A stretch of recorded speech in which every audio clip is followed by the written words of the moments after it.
تاثیرهای ما و شما در اولین حضورش در صحنه رقابت‌های گرند اسلم در باکوی ابودبی همین ورزشگر رو به همین شیوه یک امتیاز جذاب و دیدنی به دست آورده بود. در 7 ثانیه ایپان رو رقم زد که آن ایپان از زمره بهترین ایپان‌های گرند اسلم گرند اسلم باکو شده بود و به همین ترتیب در این رقابت ها هم با ویکتور سترپو هنرنمایی میکند و یکی از جزئیاتی که در رقابت های باکو دیده بودیم، یعنی محمد رحیم سرخانوف بعداً در برابر حریفانش در بخش کار در زمین توجه کرد که چندان موفقیت آمیز نبود. حالا که معمولی اوچیماتا یک میتواند ثمربار باشد، ولی این هم ویکتور سترپو یک وزری میگیرد و در بخش اسیکومی وز اکنون موفق می شود یا نه موفق نمی شود، ولی به هر حال یک وزری میگیرد. از نگاهی قدرت فیزیکی به نظر می رسد که از مسافه نزدیک ورزشگر مالدوا ویکتور سترپو نسبتاً قدرتش یعنی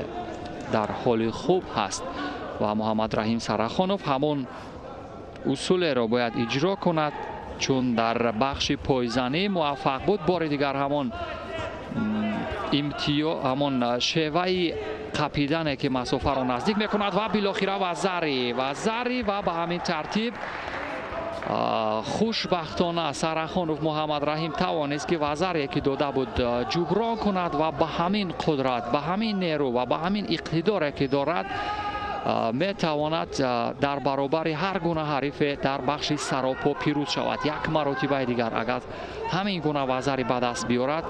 و به همین شیوه که طوفانی شروع کرده بود محمد رحیم سرخانوف این رقابت ها رو به همین شیوه مبارزه برد، امیدوار هستیم که در مرحله نهایی رقابت های این شام محمد رحیم سرخانوف رو ببینیم. بیشتر از 2 دقیقه دیگر تا انجام وقتی اساسی باقی مانده است. محمد رحیم سرخانوف از این حریف آشنا باز هم مسافه نزدیک می شود و به سمت پیش و ببینید با این شیوه بالاخره محمد رحیم سرخانوف در مسافه نزدیک یک وزر دیگر داد، ولی به هر حال قدرت و توانش بسیار خوبتر بود، بسیار خوب بود. در مرحله دوم رقابت ها از صد راه حریفش برکنار شد، وگرنه احتمال داشت که قدرت و توان او تا رسیدن به مرحله نهایی رقابت ها باشد.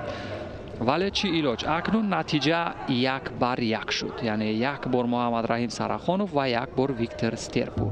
اما ویکتور سترپو هیچ از خاطر نخواهد برآورد که در گرند اسلم باکو در سال 2021 در مدت 7 ثانیه از محمد رحیم سرخانوف شکست خورده است. نتیجه